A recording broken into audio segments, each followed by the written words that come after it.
ഇന്ന് നമുക്ക് പായസത്തിന് മൂടാം. അപ്പൊ നമുക്ക് പായസത്തിനായാലോ? എന്നാ പിന്നെ നമുക്ക് കിച്ചണിലോട്ട് നടക്കാം. എന്നാൽ നമുക്ക് സ്റ്റൗ കത്തിച്ച് പായസം ഉണ്ടാക്കുന്ന പാത്രം എടുക്കാം.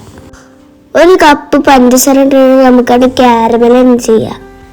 കാരമൽ ആയി കഴിഞ്ഞാൽ നമുക്ക് 1.5 സ്പൂൺ നെയ്യിട്ട് കൊടുക്കാം. ഇനി നമുക്ക് മിൽക്ക് മേഡ് ഒഴിച്ച് നന്നായിട്ടാണ് മിക്സ് ചെയ്യാം. അതിന്റെ ബാക്കിൽ തന്നെ നമുക്ക് ചൂടുള്ള പാലുണ്ട് ഒഴിച്ചു കൊടുക്കാം. പാലൊഴിക്കുമ്പോൾ കാരമൽ കട്ടായി വരും. അതൊന്നും നോക്കണ്ട. അത് പാൽ ചൂടാവുമ്പോൾ അത് മെൽറ്റായി വന്നോളൂ. പാല് തിളച്ചു വന്നാൽ അതിലേക്ക് നമുക്ക് അടട്ട് കൊടുക്കാം. എന്നിട്ട് നന്നായി ഇളക്കി കുറുക്കിയെടുക്കുക. മധുരൊന്ന് ബാലൻസ് ചെയ്യാൻ ഒരു പിഞ്ചുപ്പ് ഇട്ട് കൊടുക്കാം. എന്നിട്ട് നന്നായി ഇളക്കി കുറുക്കിയെടുക്കുക. ഇപ്പോൾ നമ്മുടെ പായസം സെറ്റായി.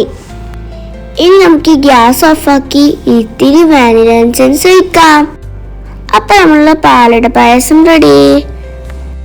അപ്പൊ നമുക്ക് ചൂടോർക്കലൊന്നും കുടിക്കാല്ലേ?